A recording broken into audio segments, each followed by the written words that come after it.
Olá, boa tarde, boa noite, bom dia. Eu não sei a que hora você está nos vendo. Nós estamos aqui com o prefeito Fernando Haddad, ex-prefeito, quase presidente da República, para falar de algo que nos preocupa a todos e certamente a ele, como quadro político comprometido com o Brasil, com o desenvolvimento do Brasil e com os tempos bicudos que a gente está vivendo. Muito obrigado. Obrigado, Fernando. Pela oportunidade de voltar ao Nocaute para falar com a gente aqui. Você sabe que você tem uma falange de admiradores. Põe notícia do Haddad no Nocaute, bomba de gente. Então eu queria que você falasse um pouco de algo que preocupa muito o Brasil inteiro e que, nessa visita que eu fiz essa semana ao presidente Lula, ele me chamou a atenção para isso. A destruição da soberania nacional. Como é que você está vendo isso nesse momento, Haddad? Bom, eu tenho tido também a oportunidade de estar com o presidente Lula, né? Eu sou advogado dele e tenho acompanhado a evolução da reflexão dele sobre o Brasil. E, de fato, esse tema da soberania popular e nacional, são duas faces de uma moeda só, preocupa. Primeiro, do ponto de vista da soberania popular, a gente vai vendo um certo estrangulamento dos canais de participação, né? Porque o pessoal fala muito que o governo ataca muito a liberdade de imprensa. Mas o que tem feito com o movimento popular também, e com os conselhos de participação, não é qualquer coisa. Todos os canais de participação popular, de controle social, de transparência, estão sendo obstruídos. As pessoas estão cada vez mais mal informadas sobre o que se passa no país. E informar mal é parte do outro projeto. Porque os brasileiros são nacionalistas, como todo povo. Tem povo que não tem orgulho da sua nacionalidade, né? Da sua nação, da sua nacionalidade, dos seus valores.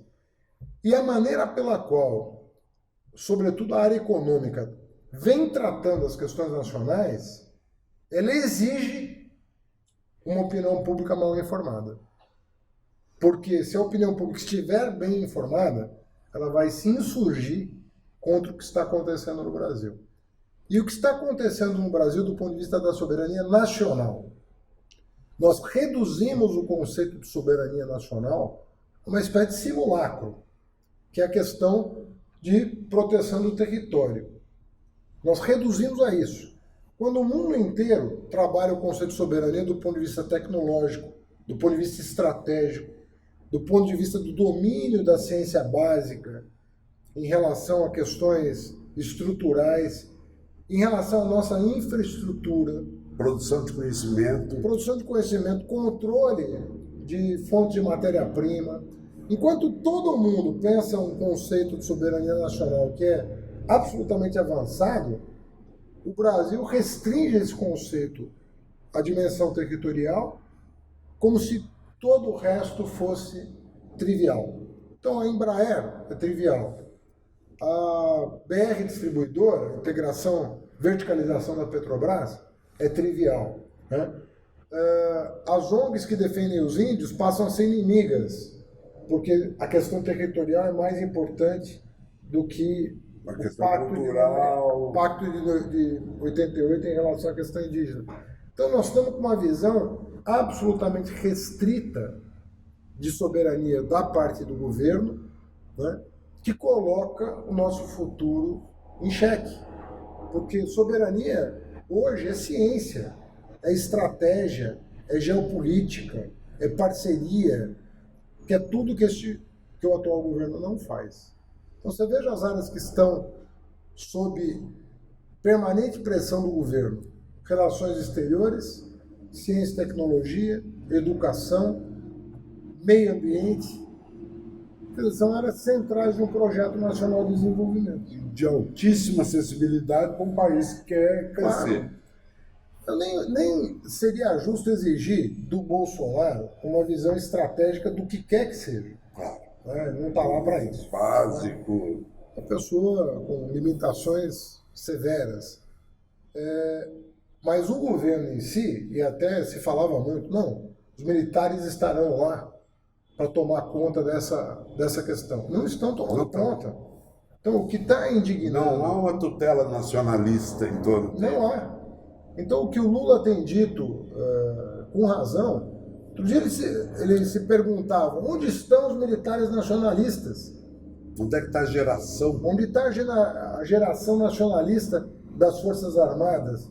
Porque a mudança de paradigma, digamos, dos anos 70 para cá, para falar dos militares da ditadura militar. Os militares da ditadura. Vamos pegar outro período mais longínquo ainda. Né? Você pegar o Estado Novo, a coalizão de interesses ali, em torno do Getúlio, do qual falávamos há pouco, sim, eu e você, envolvendo burguesia nacional, sobretudo burguesia industrial emergente, Forças Armadas e Estado Nacional, ali começou a se gestar um projeto estratégico de desenvolvimento. E mesmo na ditadura militar, os militares jamais abdicaram de uma visão de desenvolvimento nacional que tinha o conceito de soberania alargado e não restrito ao que se passa hoje com as Forças Armadas. Aquele que a história certamente vai julgar como o mais cruel de todos os presidentes da ditadura militar, que foi o Médici, é o responsável pelo mar de 200 milhas, sem o qual hoje o pré-sal não seria brasileiro. Então, há uma contradição grande nisso, mas há um aspecto pontual, se é que se pode chamar de pontual, algo tão importante. O senhor foi ministro da Educação, reconhecido quase que pela unanimidade como o melhor ministro que o Brasil teve desde que se tem memória. Há um processo visível de destruição da universidade pública no Brasil. Como é que o senhor vê isso? Esse é outro ponto importante, né? O governo lançou um projeto, eu diria, no mínimo mal delineado, chamado Futurice, mas com um propósito claro. O discurso oficial é fortalecer a autonomia universitária, mas de autonomia ali tem muito pouco. O que de fato está em jogo é a ideia de que você faça o que no jargão dos economistas do governo se chama troca de fonte. Eu vou explicar. Hoje, quem sustenta a universidade pública é o orçamento público. Por isso que ela é gratuita e por isso que ela produz 90% da ciência brasileira. 90% do conhecimento científico brasileiro é produzido em instituições públicas, sejam institutos, sejam universidades, instituições públicas de ensino. 90%. Aí se fala, não, mas produz pouco. Não, o Brasil é uma potência regional de produção científica, é o 13º país que mais produz ciência no mundo, 23º em impacto, ou seja, considerando o número de citações. Sim. Lembrando que a nossa língua não é uma língua muito amigável. Sim, temos isso contra nós. Contra nós, mas a ciência brasileira, ela avança, e avançou muito. Lembrando aquilo que o Lula sempre faz referência, o Brasil foi o último país importante das Américas a ter uma universidade. Ou seja, só no século XX, o Brasil se abriu para uma universidade. Enquanto Peru no século XVII. Peru, 1551. México, 1551. Argentina, aí sim, século XVII, mas Peru, século XVI, Argentina, século XVII, Brasil, século XX. E com todo esse atraso, nós conseguimos uma evolução importante, surpreendente da ciência brasileira. Em tão pouco tempo. O que o governo Bolsonaro quer? Como ele quer tirar dinheiro público da universidade, ele está dando condições para as universidades captarem dinheiro no mercado, vendendo basicamente serviços para empresas privadas, que não comprarão. Nos Estados Unidos, que é o país mais liberal do mundo, só 6% da verba das universidades vem de empresas. O resto é dinheiro público. O resto é dinheiro público ou das próprias instituições que nos Estados Unidos recebem doações, às vezes, bilionárias. A gente vê as grandes universidades, John Hopkins, Stanford, Harvard. Sim. Isso tudo foi feito com dinheiro privado de doação, não de contratação de serviço. Sim. Que é um espírito que o brasileiro não tem. Não tem. Só 6% é mediante convênios ou parcerias com o setor privado. Né? 2/3 é dinheiro público na veia e uma boa parte é dinheiro dos fundings, né? Dos endowments, que é aquele dinheiro doado pela lei da filantropia que, enfim, abastece ali os fundos de financiamento da pesquisa das universidades no Brasil, nos Estados Unidos. Então, esse programa, na verdade, ele vem de uma coisa, eu até, falando com o reitor outro dia, dizia, devia chamar Fature-se e não Future-se. Porque, na verdade, o que eles querem é que as universidades faturem serviços para um setor privado que não vai ter disposição, nem tem visão para isso. Até porque, com a venda do patrimônio público, e o Guedes já disse que vai vender tudo. Né? O secretário de privatização disse que vai vender tudo. Tudo. Ofereceram até o Palácio do Planalto. Pois é. O Guedes ofereceu em Washington, se quiser, até o Palácio Presidencial. O que acontece quando você vende tudo? Uma boa parte da pesquisa empresarial no Brasil é feita por estatal. E quando você vende, por exemplo, a venda da Embraer, o que pode acontecer com a Embraer no médio e longo prazo? A inteligência da Embraer migrar para a matriz, que é a Boeing, onde já estão os centros de pesquisa. Inteligência produzida pelo ITA, que é pago com dinheiro do contribuinte. E que quem pensou o ITA?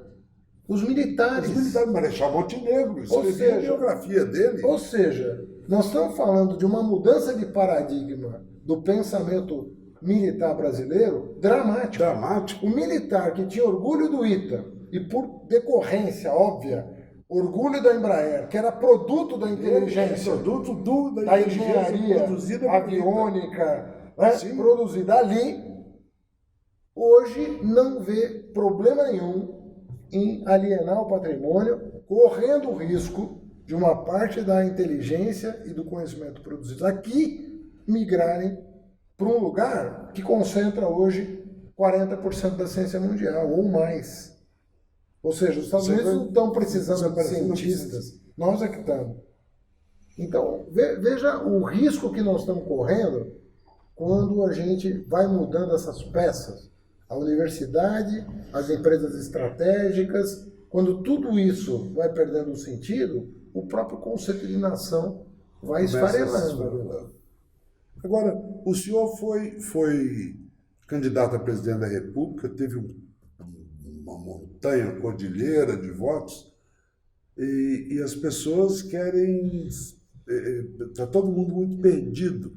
E as pessoas certamente estão esperando que eu faça uma pergunta que é a seguinte: qual é a saída?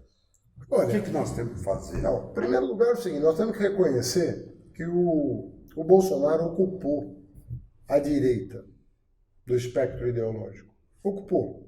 Que muito dificilmente a centro-direita vai conseguir se recuperar do tiro que deu no seu próprio pé. Porque o Brasil poderia ter uma centro-direita e uma centro-esquerda, né? Até uma centro-esquerda com um compromisso mais radical com o combate à desigualdade, que é a maior chaga que esse país tem. Né? Então, uma centro-esquerda imperativa no sentido de não compactuar com o tamanho do nosso drama social, e uma centro-direita civilizada, né? Que também nós nunca tivemos muito. Né? Mas tudo bem, se nós construíssemos... Mas já até convivemos bem com ela. Já convivemos bem com ela. A centro-direita deu um tiro no pé, porque a centro-direita apoiou o Bolsonaro nas eleições do ano passado, imaginando que ele fosse servir de atalho para que ela própria... Ela própria pudesse se reapresentar depois do estrago que foi feito com o sistema político brasileiro, político partidário. O que se vê hoje é que isso não aconteceu e talvez não seja provável que aconteça.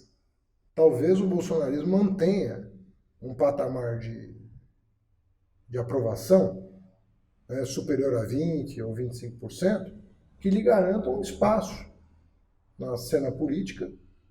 E uma vaga no segundo turno, se ele for candidato. E uma eventual vaga no segundo turno, se ele for candidato. Qual é o papel, na minha opinião, que nos cabe? Em primeiro lugar, fazer o debate sobre soberania, né? Fazer o debate sobre educação, ciência e tecnologia, meio ambiente, da maneira como nós sabemos fazer.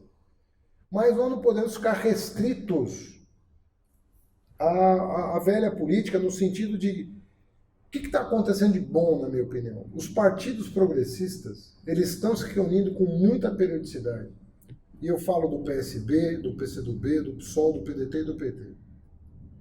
E, inclusive, com a possibilidade de reunir mais pessoas. Atrair. Por exemplo, um cara como o Requião é uma pessoa que transcende a questão do PMDB. Sim. Nós sabemos que ele nem tem ali Ele tem o DNA do PMDB lá de trás. O MDB aí. O MDB, que voltou a se chamar. Mas ali, o pessoal do Ulisses Guimarães. Exatamente. Pessoal que tinha uma visão de futuro diferente do que se tornou o PMDB sob o Temer. É uma outra coisa. Sim. Existe ainda esse MDB lá de trás. Como existe um PSDB que está muito desconfortável com a liderança do Dória. O Dória, o tal do Bolso Dória, jogou... E ele às vezes se arrepende, às vezes volta atrás, se arrepende e volta atrás. É porque, na verdade, como ele não tem consistência ideológica, ele navega de acordo com o vento. O Dória é uma pessoa que se biruta de aeroporto. Ele vai ali, ele vai navegando. Então, uma hora ele fala que é de centro, outra hora ele fala que não vai hostilizar a esquerda, outra hora ele volta para o bolsonarismo. Então, pode acontecer tudo ali. E inclusive nada. Porque pode acontecer nada. Claro. Se ele continuar. Como aconteceu na prefeitura dele. Nada. Zero. Nada. Gestão Dória-Collor, nada. Nada. Não tem projeto, nada. Não tem plano diretor, não tem. Tirou o Brasil, o São Paulo ganhou 10 prêmios internacionais da minha gestão. Plano diretor, investment grade, mobilidade urbana, a questão da direitos humanos, pessoa com deficiência. Ganhamos 10 prêmios internacionais. São Paulo saiu do noticiário internacional. Ninguém mais lembra que São Paulo existe. Paralisou a prefeitura. Como está paralisado o Estado também. Não acontece nada. Só política, no pior sentido da palavra. Política mesquinha, mais rasteiro. Política assim, aquela coisa de buscar espaço e tudo mais. Mas o que então nos cabe diante desse novo desafio representado pela extrema-direita no Brasil? Nós temos que nos comunicar bem em termos de formular um projeto de governo, um projeto de Estado para o país e desobstruir os canais de comunicação entre nós e a sociedade.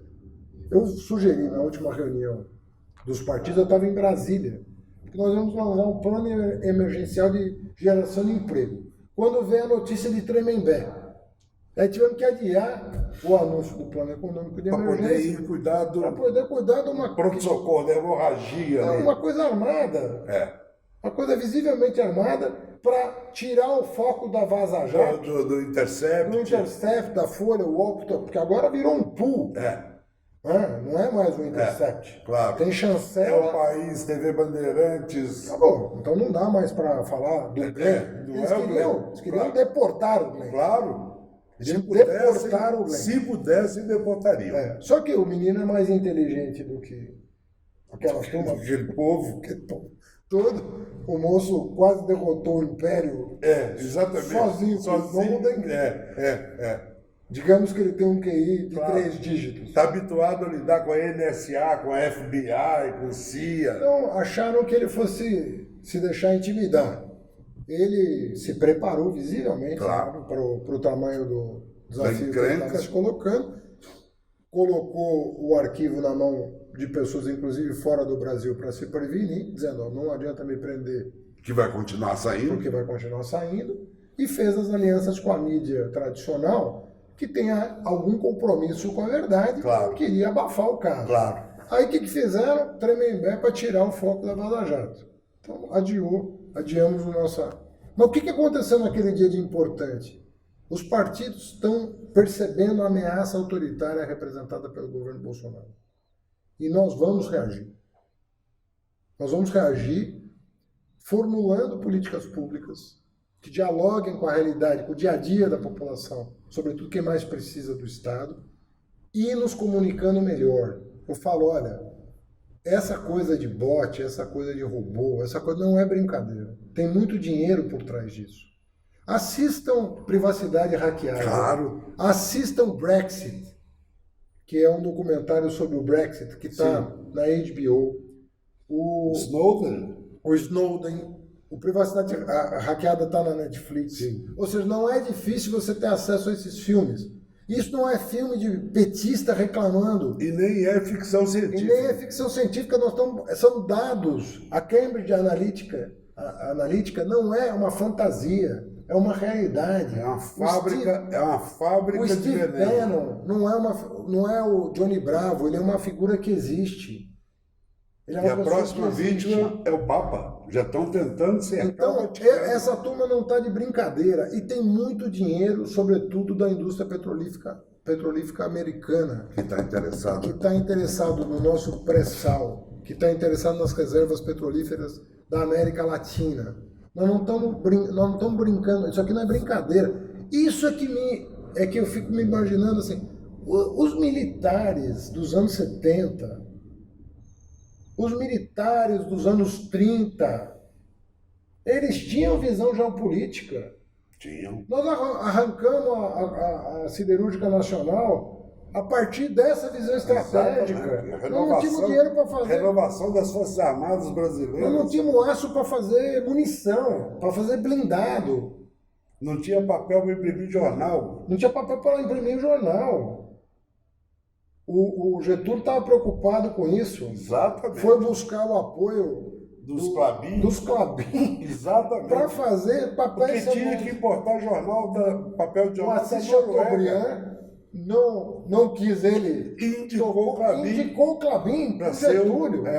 Ou seja, esse povo tinha estratégia com todo amadorismo da época. E com todo improviso. Desvio aqui, ali. E improviso. Fizeram. Mas estavam atrás de resultados. Lembra muito o que aconteceu mais recentemente, o que aconteceu nos anos 30. Era um estadista atrás de soluções concretas para problemas emergentes. Esse pensamento estratégico militar se perdeu. Nós não temos ninguém parecido. E a questão do papel do Estado, né? Porque as pessoas não se lembram. Góes Monteiro. As pessoas não se lembram que a Vale do Rio Doce era uma empresa privada do Percival Farquhar. Em 1938, Getúlio estatiza a Vale. Mas com a anuência e apoio dos militares da época que sabiam da importância estratégica. Então, esse pensamento, voltando à sua primeira pergunta, isso que se perdeu. Então, se os partidos progressistas não estiverem unidos e tem que começar essa união com uma visão estratégica sobre 2020, sabe? Nós temos que nos apoiar mutuamente para a gente fazer prefeitos importantes, para ter novas lideranças. E ampliar a frente, né? Ampliar essa frente, porque essa frente pode ser a única alternativa que nós tenhamos em 2022 para botar freio a essa enorme desarrumação que está acontecendo do ponto de vista da soberania nacional. Nós estamos perdendo a nossa identidade nacional com essa subserviência ridícula. Imagina um vice-presidente da República com 4 estrelas chamar o Trump de nosso presidente. Depois o presidente da República bater continência na bandeira americana. Eu acho que nós já passamos o Rubicão, sabe? Você agride a Merkel e o Macron, que queriam que o Brasil não saísse do Acordo de Paris. Isso para revolta do próprio Bolsonaro, que quer detonar o meio ambiente, mas foi obrigado a engolir, senão ia perder o acordo, e bater continência para a bandeira americana e chamar o Trump de nosso presidente. Ou seja, está tudo fora de ordem.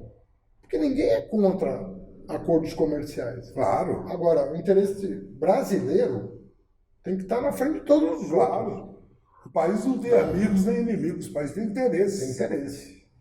Não é amor. Não é isso. Não é para casar, namorar e casar. Ele gosta muito de usar a metáfora do casamento. Não queremos casar com ninguém.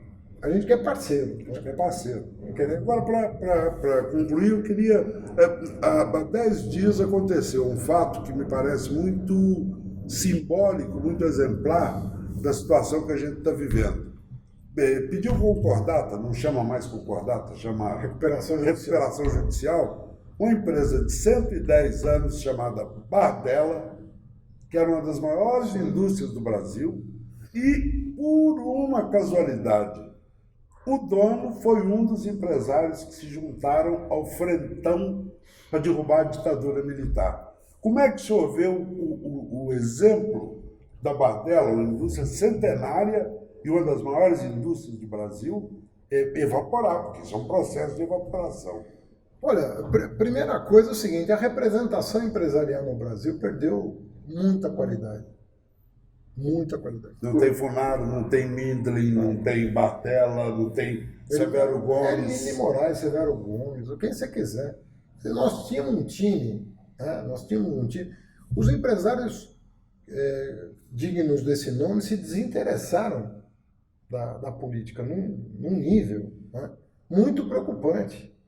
Né? E deram espaço para uma nova...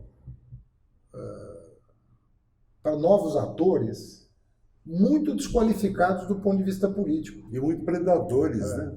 É gente que eventualmente sabe ganhar dinheiro e a gente depois descobre os meandros, né, de como. Né? Você veja lá o caso daquele empresário que eu não quero nem citar o nome, mas que está devendo mais para o INSS do que... O faturamento da empresa dele.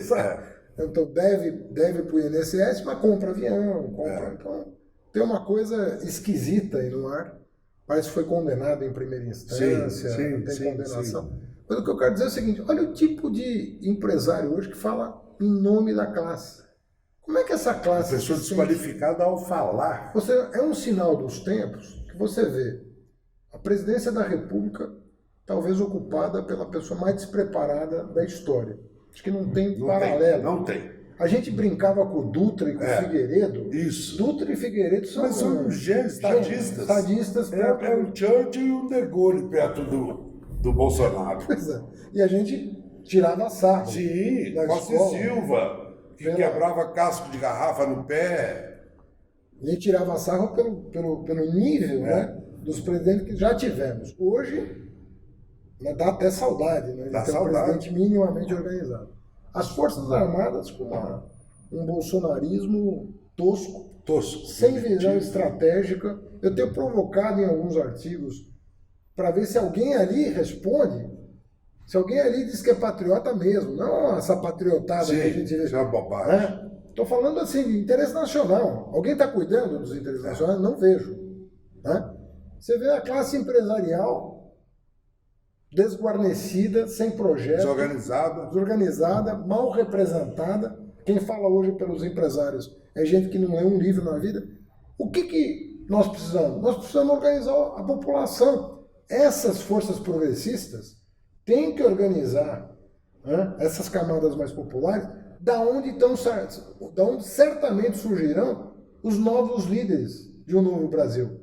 Porque o que o Lula fez de mais importante, na minha opinião, das coisas mais importantes que ele fez, foi dar acesso ao pobre, do pobre ao conhecimento. Você vê o negro no doutorado, o filho do pedreiro fazendo graduação, fazendo mestrado. Essa é a maior arma que o nosso povo tem. Pela primeira vez o pobre chegou aos níveis mais elevados de ensino. Inclusive, alguns foram para o exterior, estudar fora. E estão retornando sem abdicar da sua origem, sem abdicar dos interesses da classe. Seu compromisso com o seu país. Da sua classe de origem. Alguns vão... A gente sabe que no processo histórico, infelizmente, alguns vão mudar de patamar, de classe social, e vão renegar as suas origens. Mas vai ser a minoria. A maioria vai ter orgulho de onde veio e vai ajudar a desenvolver um projeto nacional. Nós temos que organizar essa nova inteligência no Brasil. É a primeira vez que ela existe. Essa não vai trair. Essa inteligência não vai trair o Brasil. Essa é a minha opinião. Muito bom. Muito bom. Muito obrigado. Boa, Fernando.